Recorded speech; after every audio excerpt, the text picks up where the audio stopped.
आज मैं एक सवाल से इस कहानी की शुरुआत करना चाहूंगी कि आपने कभी सच्चा प्यार किया है? क्या आपको अपना प्यार सबसे मजबूत, सबसे सच्चा लगता है? अगर हाँ, तो मुझे लगता है आज इस प्रेमी जोड़े की सच्ची कहानी आपके ये सारे भ्रम तोड़ देगी, या आप मुझे गलत साबित करेंगे। तो मूवी स्ट्राइप के पिटारे से है आज जापान की सच्ची कहानी 8 Years of Engagement। Director Takahisa Zeze, IMDb 7। एक ऐसा प्रेमी जोड़ा जिन्होंने सब्र, त्याग और सच्चे प्यार का मतलब सारी दुनिया को बता दिया। दीपक कुमार जी के सजेशन पर आज की ये कहानी है। शुक्रिया दीपक कुमार। दोस्तों, हमारी एम्प्टी फैमिली 3 लाख पूरे होने में बस कुछ ही दूर है। आपके ढेर सारे प्यार और सपोर्ट से हम सभी यहाँ तक पहुँचे हैं। जो नए हैं और हमें सुनते हैं लेकिन सब्सक्राइब नहीं किया, ऐसा ना करे, सब्सक्राइब तो कर दो। तो फिर चलिए अभी फिलहाल ये कहानी सुनते हैं। साल 2006। हिसाशी अपने काम में मग्न है। तभी उसके दोस्त ने आकर कहा, आज शाम बाहर खाने का मन बनाया है और तुम्हें भी साथ आना है। हिसाशी ने पूछा, कौन कौन आ रहा है? दोस्त बोला, मेरी प्रेमिका है और उसके कुछ साथी। उसने भी हाँ कह दिया और तभी उसके पेट में दर्द होने लगा और वो बाथरूम की तरफ चला गया। अब शाम में सब एक साथ बैठे हंसी मजाक खाना खा रहे हैं, मगर हिसाशी बहुत चुप सा है। उसके दोस्त ने सबसे मजाकिया तौर पे कहा, हिसाशी बहुत शांत इंसान है और बहुत कामकाजी भी। उसने एक हल्की सी मुस्कुराहट के साथ सबको देखा और फिर चम्मच से अपने खाने को टटोलने लगा। वहीं बैठे माई भी सब देख रही है। उसे हिसाशी का ऐसा व्यवहार बिल्कुल पसंद नहीं आया। अब रेस्टोरेंट से बाहर निकलते ही सबने डिस्को जाने का प्लान बनाया, पर हिसाशी उन्हें मनाकर अकेले ही घर की ओर जाने लगा। तभी पीछे से माई उसके पास आई और कहने लगी, तुम बहुत ही बदतमीज हो। जब यहाँ नहीं आना चाहते थे तो आए क्यों? और अगर आ भी गए तो कम से कम सबसे हंसकर मिलना चाहिए। तुम्हें लोगों से मिलने की तमीज नहीं है। हिसाशी ने हैरानी से माई को देखा और फिर बोला, असल में मेरे पेट में बहुत दर्द है, जिस वजह से मुझे काफी दिक्कत हो रही है। माई ये सुन उससे तुरंत माफी मांगने लगी और जल्दी से भागकर उसके लिए एक हॉट पैड ले आई। इससे तुम्हें आराम मिलेगा। माई का यह व्यवहार हिसाशी को बहुत पसंद आया। उसने एक मुस्कुराहट के साथ उसका शुक्रिया अदा किया। ये उनकी पहली मुलाकात थी, जो कि एक प्यारी सी नोकझोंक से शुरू हुई। अब अगले दिन माई उसका हालचाल लेने उसके वर्कशॉप पर आई और फिर वहां से दोनों घूमने निकल गए। धीरे धीरे दोनों का मिलना जुलना होने लगा। साथ खाना खाते, अलग अलग जगहों पर जाते, अच्छा वक्त गुजार रहे हैं दोनों साथ में। माई एक रेस्टोरेंट में काम करती है। जब जब हिसाशी उसे मिलने आता, वो उसे चोरी छुपे अच्छा खाना खिलाती और उसके पैसे भी नहीं लेती। माई बहुत ही चुलबुली नटखट सी लड़की है जो खुलकर अपनी जिंदगी जीना पसंद करती है। वही हिसाशी उतना ही गंभीर और शांत लड़का है और दोनों का एक दूसरे से अलग होना ही दोनों को एक दूसरे के करीब ले आया।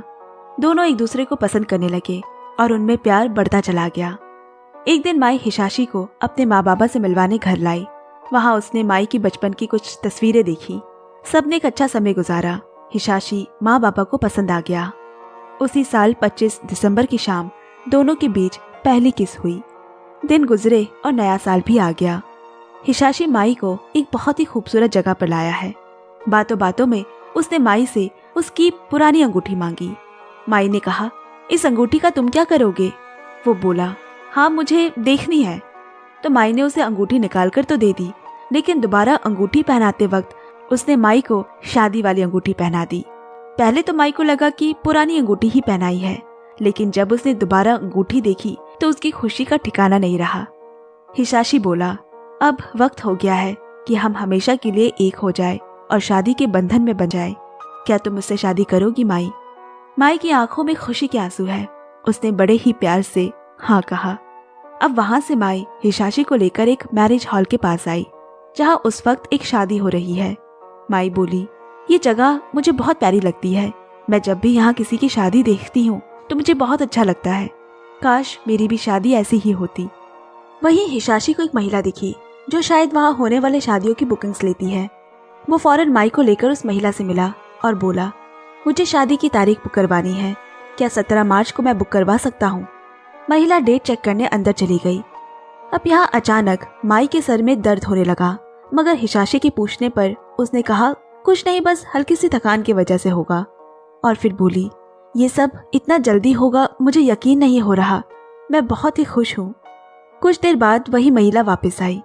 हाँ, आप 17 मार्च की बुकिंग करवा सकते हैं, पर क्या मैं जान सकती हूँ 17 मार्च ही क्यों? हिसाशी ने बड़े प्यार से माई की तरफ देखा और कहा, क्योंकि हम दोनों पहली बार 17 मार्च को ही मिले थे।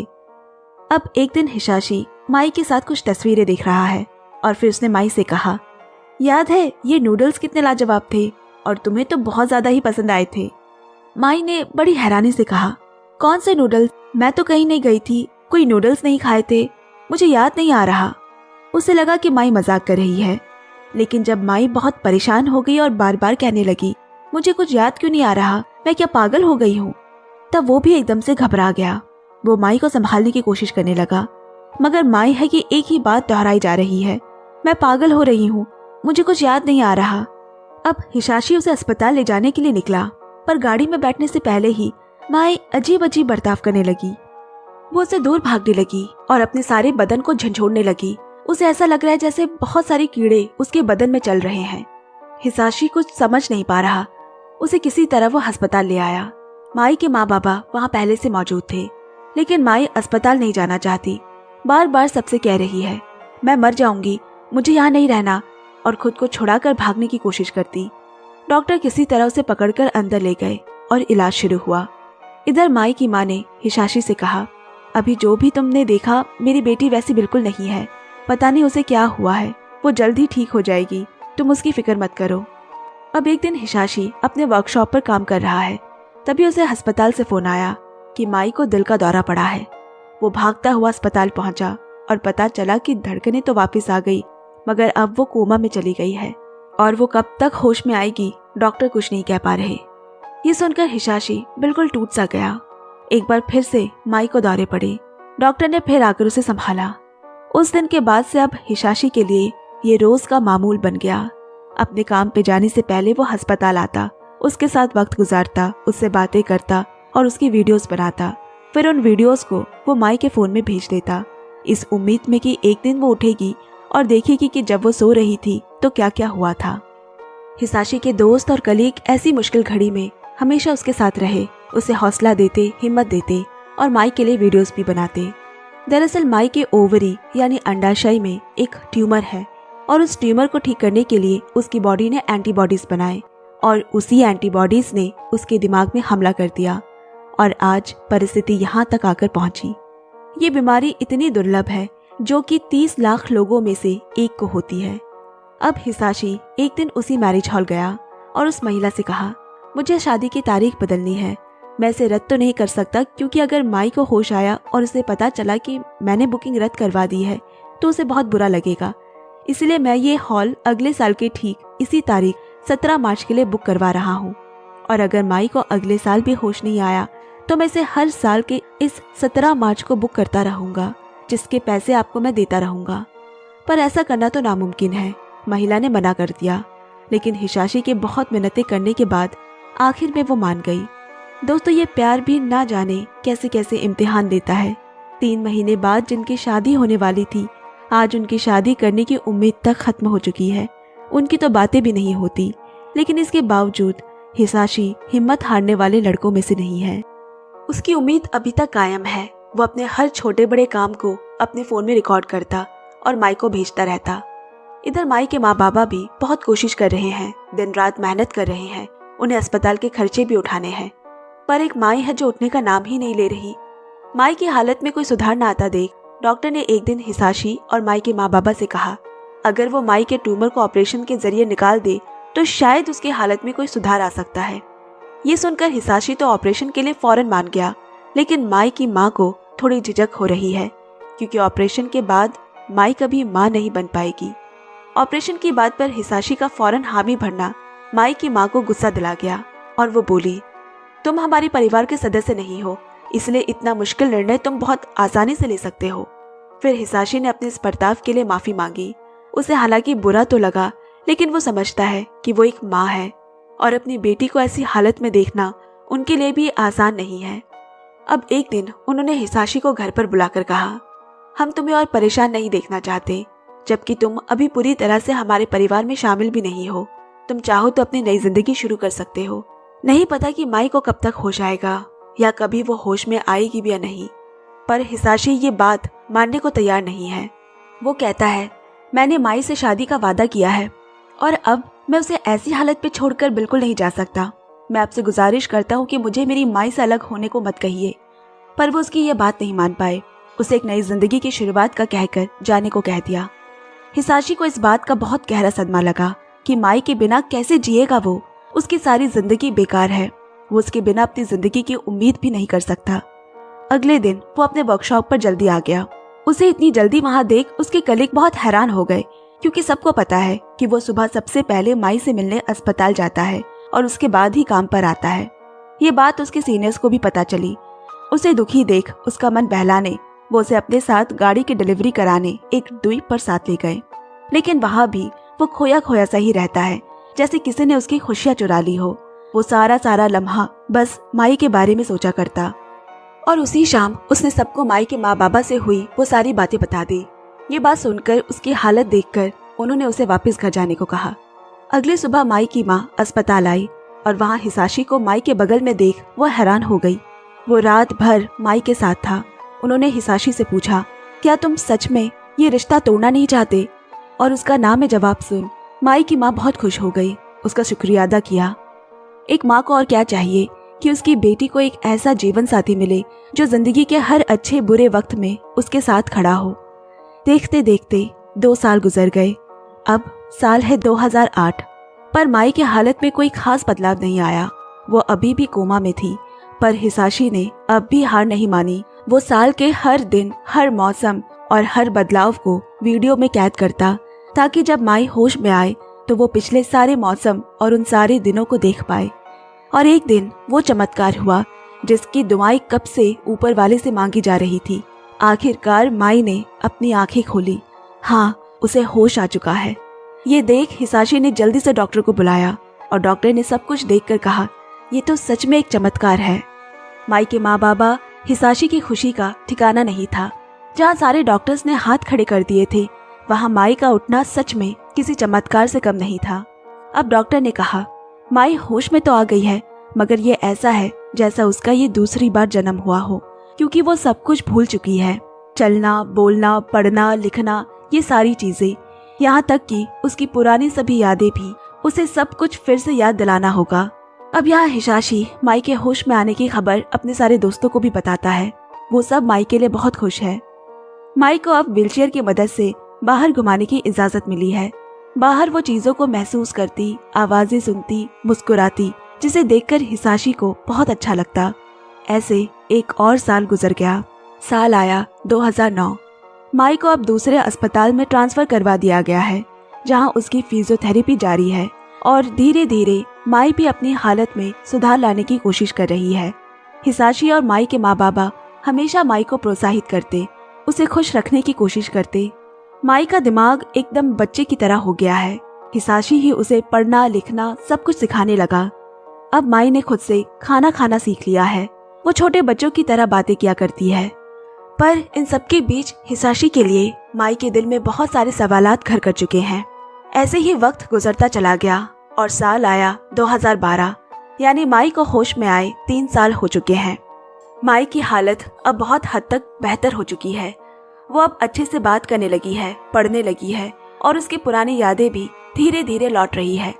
लेकिन ठीक से चल फिर नहीं पाती, इसलिए अभी भी व्हीलचेयर पर ही रहती है। एक दिन माई अपनी माँ से हिसाशी के बारे में पूछती है, क्या आज भी वो अस्पताल आएगा? माँ ने ये सुनकर बहुत हैरानी से कहा, क्या तुम हमसे कुछ छुपा रही हो? सब ठीक तो है ना? पर माई ने कुछ नहीं कहा। अब एक दिन माई से मिलने उसकी कुछ सहेलियां आई हैं, जिन्हें वो झट से पहचान गई। बातों बातों में उन्होंने माई से हिसाशी के बारे में पूछा, पर माई बस खामोश रही। तभी हिसाशी ने उन्हें अपनी पहली मुलाकात के बारे में बताया। माई सब कुछ सुन तो रही है, मगर उसे उन मुलाकातों के बारे में कुछ भी याद नहीं है। अब सबके जाने के बाद हिसाशी ने अकेले में माई से पूछा, माई क्या मैं सच में तुम्हें याद भी हूँ या नहीं? माई ने बहुत दबी हुई आवाज में कहा, तुम्हें छोड़कर मुझे सब कुछ याद आ चुका है। असल में ये बात करते हुए माई भी हिचकिचा रही है। ना जाने हिसाशी क्या सोचेगा, कैसे रिएक्ट करेगा। हिसाशी को ये सुनकर काफी बुरा लगा, मगर उसके चेहरे पर फिर भी एक मुस्कान है। उसे डर है कहीं उसके माथे की शिकंज या बदलते हुए चेहरे की रंगत को देखकर माई दुखी ना हो जाए। वो किसी भी कारण से माई को बिल्कुल उदास नहीं देख सकता। 6 साल इंतजार करने के बाद जब आपका प्यार आपको पहचानने से ही इनकार कर दे तो क्या गुजरेगी उस पे, सोच सकते हैं आप। हिसाशी ने इन 6 सालों में माई को कभी अकेला नहीं छोड़ा और ना ही उसे भूला, पर संजोग देखिए माई उसे भूल बैठी है और अफसोस की बात है सिर्फ उसे ही भूली है। अब माई ने कहा, मैं तुम्हें याद करने की पूरी कोशिश करूंगी और हिसाशी के लिए ये उम्मीद भी काफी है। वो उसे सारी चीजें बताने लगा, वो कब मिले, कैसे मिले, कहाँ कहाँ घूमने गए, क्या क्या किया, क्या खाया, और माई हर एक चीज को एक डायरी में उतारने लगी। अगले दिन हिसाशी के बताए हुए जगहों पर माई अपनी माँ के साथ गई भी, मगर कुछ याद नहीं आ रहा उसे। कुछ देर बाद माँ ने माई को वापस अस्पताल चलने को कहा, क्योंकि ज्यादा देर बाहर रहना उसकी सेहत के लिए अच्छा नहीं है। माई अपनी माँ से हिसाशी के घर चलने को कहती है, पर माँ ने इनकार करते हुए कहा, अगली बार जरूर ले जाऊंगी। माई सारी रात हिसाशी के बारे में सोचती, उसे याद करने की कोशिश करने लगी और अगली सुबह वो अकेले ही हिसाशी के घर निकल पड़ी। इधर जब उसे पता चला कि माई अकेली अस्पताल से कहीं निकल गई है, वो उसे पागलों जैसे ढूंढने लगा। तभी माई की माँ ने उसे बताया कि वो जरूर तुम्हारे घर गई होगी। इधर माई बारिश में भीगती हुई हिसाशी की बिल्डिंग के नीचे आ पहुंची, जहां उसका व्हीलचेयर बारिश की वजह से फिसला और वो जमीन पर गिर पड़ी। हिसाशी भागता हुआ वहां पहुंचा और माई को संभाला। माई और खुद को रोक ना सकी, वो जोर जोर से रोने लगी। मैंने बहुत कोशिश की हिसाशी, बहुत सोचा, लेकिन मुझे कुछ भी याद नहीं आ रहा। उसने माई को सीने से लगा लिया। तभी माई के सर में अचानक फिर से दर्द शुरू होता है। ये देख हिसाशी को वो सारी बातें याद आने लगी जो माई के बीमार होने के दौरान हुई थी। उसका सर में दर्द होना, उसका सब कुछ भूलना और फिर 2 साल के लिए गहरी नींद में चले जाना। कहीं ये फिर से दोबारा ना हो जाए, वो सोचने लगा। अब माई वापस अस्पताल आकर ऐसे अकेले बाहर जाने के लिए माँ बाबा से माफी मांगती है। यहाँ हिसाशी भी परेशान है और अगले दिन वो माई को उसी जगह ले गया जहाँ पहली बार उसने शादी के लिए पूछा था। हिसाशी ने कहा, जब तुम 2 साल के लंबे इंतजार के बाद उठी, मैं तुम्हारे लिए बहुत खुश था, पर मैं तुम्हारे सामने एक अनजान शख्स था जो खुद को तुम्हारा बता रहा। मैं ये भूल गया था कि तुम्हारा मुझे अपना पाना कितना मुश्किल होगा। इसलिए अब मैं चाहता हूँ कि तुम अपनी जिंदगी फिर से शुरू करो, अपने लिए जियो। तुम अभी एक गहरे सदमे से उठी हो और मैं नहीं चाहता तुम फिर से मेरी वजह से बीमार पड़ो। अपने दिमाग में और जोर डालो। मैं आज के बाद तुमसे कभी नहीं मिलूंगा। और ये सारी बातें कहते वक्त उसके चेहरे पर एक मुस्कान है। दोस्तों, ये इश्क का वो मकाम है जहाँ एक सच्चा आशिक अपने महबूब के लिए खुद को भी कुर्बान कर सकता है। और हिसाशी ने आज माई की जिंदगी के खातिर अपने प्यार को कुर्बान कर दिया। उसके चेहरे की हंसी सिर्फ माई को दिखाने के लिए थी, पर असल में उसका दिल अंदर से चीर गया था। उसे अस्पताल छोड़ वहां से तो वो चला गया, मगर अगले ही पल उसके सब्र का बांध टूट पड़ा। उस रात माई को याद कर वो खूब रोया। अब वो शहर छोड़ उसी द्वीप पर जा बसा जहाँ एक बार वो पहले भी आ चुका है, ताकि वो माई की नजरों से दूर जा सके। यहाँ माई भी अब अपने घर आ चुकी है। उसे उसका फोन मिला, पर उसे पासवर्ड नहीं याद, जिससे उसमें आए हुए मैसेजेस वो देख नहीं पाती। और 2 साल मानो यूं देखते देखते गुजर गए। साल आ गया 2014। माई की फिजियोथेरेपी अभी भी जारी है। वो अब पहले से बेहतर कर रही है। उसने धीरे धीरे चलना भी सीख लिया है। दूसरी तरफ हिसाशी हमेशा माई की यादों से घिरा रहता। एक दिन डॉक्टर ने माई और उसकी माँ से कहा, माई अब बहुत जल्द पहले जैसे हो जाएगी, क्योंकि उसकी रिकवरी बहुत अच्छे से हो रही है और अब वो शादी कर अपना घर बसा सकती है, क्योंकि माई की माँ ने उसकी ओवरी को ऑपरेशन के वक्त प्रिजर्व करके रखवा दिया था। ये सुनकर माई अपनी माँ को खुशी और हैरत भरी नजरों से देखती है कि उसकी माँ ने उसके लिए इतना सब सोचा। अब एक दिन माई अपने माँ के साथ शॉपिंग पर गई है। उसकी नजर उसी मैरिज हॉल पर पड़ी जहाँ उसने हिसाशी के साथ शादी करने की बात की थी। माई को देखते ही वो महिला उसे पहचान गई और उसे अंदर ले आई। हालांकि माई ने उसे नहीं पहचाना। उस महिला ने माई को बताया, हिसाशी हर साल यहाँ आता है और शादी की 17 मार्च की तारीख बुक करवाता है, बस इस उम्मीद में कि एक दिन वो माई से शादी करेगा और अपना वादा पूरा करेगा। और आज भी उनकी वो डेट बुक्ड है। अब माई ने जल्दी से अपना फोन निकाला और पासवर्ड डाला 1703। ये तारीख डालते ही उसका फोन का लॉक खुल गया। जहाँ हिसाशी की सैकड़ों मैसेजेस से फोन भरे पड़े हैं, वो सारे वही वीडियोस थे जो हिसाशी ने बनाए थे और माई को भेजा करता था। माई अब उसी द्वीप पर जा रही है जहाँ आजकल हिसाशी रहता है। रास्ते भर वो वही सारे वीडियोस और तस्वीरें देख रही है। उसके कोमा में जाने के बाद से लेकर वो सारी छोटी बड़ी चीजें जो हिसाशी अपने माई के लिए रिकॉर्ड करता था, उसकी पसंदीदा जगह, उसका पसंदीदा खाना और वो जगह जहाँ दोनों ने शादी के लिए हामी भरी थी। माई सोचती है हिसाशी ने उसे इन सालों में कितना ज्यादा याद किया है, उसकी ऐसी बुरी हालत में भी उसके साथ खड़ा रहा और उसके लिए कितना कुछ कुर्बान कर डाला। यही सारी चीजें देखते देखते वो वहां आ पहुंची। हिसाशी की नजर जब उस पर पड़ी तो वो उसे देखता ही रह गया। माई खुद उसकी तरफ अपने व्हीलचेयर की मदद से बढ़ने लगी और शुक्रिया अदा किया, मेरा इंतजार करने के लिए, हमेशा मेरे साथ खड़े रहने के लिए, मुझ पर भरोसा रखने के लिए और कभी हार ना मानने के लिए। हालांकि हिसाशी को लेकर उसकी यादें अभी भी वापस नहीं आई है, पर अब माई को कोई फर्क नहीं पड़ता क्योंकि उसे हिसाशी से दोबारा प्यार हो गया है और हिसाशी तो उससे हमेशा से ही प्यार करता ही था। आखिरकार 8 साल बाद, जी हाँ 8 साल बाद उन्होंने एक दूसरे को फिर से पा लिया। हिसाशी को अपना सब्र का फल मिला। आज उसे उसकी माई मिल गई। माई की पुरानी यादें तो वापस नहीं आई, मगर अब वो नई यादें बना सकती है, अपनी जिंदगी उसी इंसान के साथ दोबारा जी सकती है।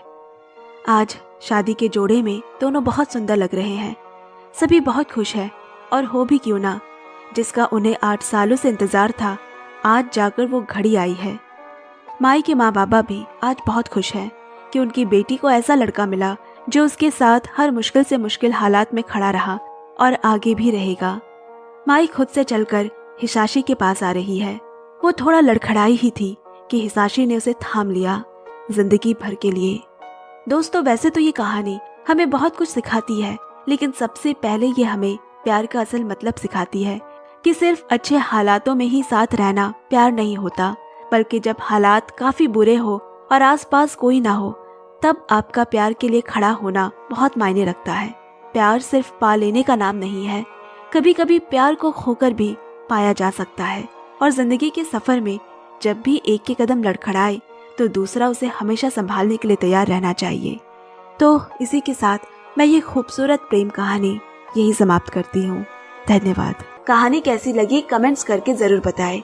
मैं जल्द ही नई कहानी के साथ आपसे मिलती हूँ। तब तक keep listening, keep loving. Bye bye, love you, take care.